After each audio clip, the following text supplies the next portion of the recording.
June 20th, 1944, USS Enterprise, Philippine Sea. Lieutenant Junior Grade Saburo Kitamura of the Imperial Japanese Navy stood in the enlisted mess hall, his hands shaking as he held a tray loaded with more food than his entire squadron had shared in 3 days. Fried chicken, mashed potatoes swimming in butter, green beans, white bread, apple pie, and a glass of cold milk. The American sailor behind the serving line, irritated by the delay, gestured impatiently at the ice cream station. "You want chocolate or vanilla?" The question made no sense. Ice cream didn't exist on warships. Ice cream required refrigeration that combat vessels couldn't spare. Yet here, on America's most battle-hardened carrier, enemy prisoners were being offered a choice of frozen desserts. Kitamura had been pulled from the Philippine Sea only 4 hours earlier. One of 43 Japanese airmen recovered during the Great Marianas Turkey Shoot. He expected execution, or at best starvation and torture. Japanese propaganda had been explicit. Americans were barbarians who ate their prisoners, devils who delighted in suffering. Instead, a medical corpsman had treated his wounds, given him morphine for pain, and now offered him ice cream flavors. The chocolate or vanilla question would haunt him for decades. The moment his understanding of the war, of America, of everything began to crumble.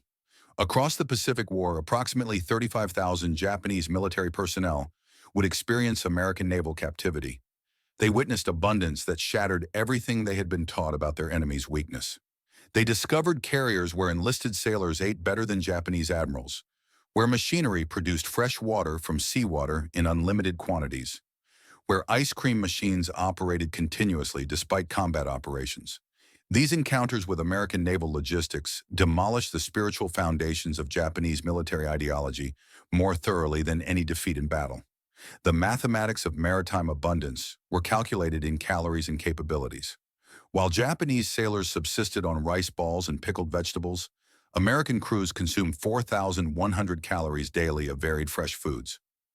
While Japanese carriers hand-pumped aviation fuel, American ships automated nearly everything.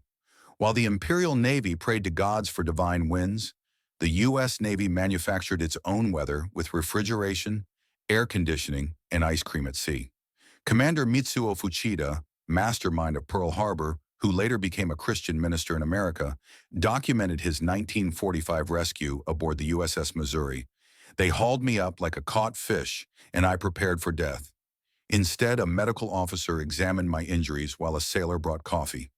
Real coffee, hot, with sugar and cream. I hadn't tasted coffee since 1942.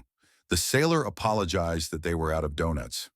This casual mention of depleted donut supplies while Japanese forces were eating leather belts revealed the gulf between propaganda and reality. Captured Japanese naval reports later confirmed that by 1944, enlisted sailors received about 1,400 calories daily when supplies were available.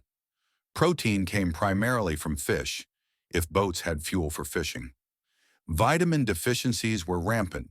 Beriberi, scurvy, and night blindness plagued crews.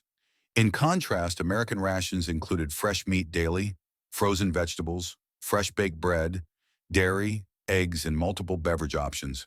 The Office of Naval Records shows that carrier mess halls in 1944 served roughly 15,000 meals daily on large carriers, with menus rotating through dozens of options.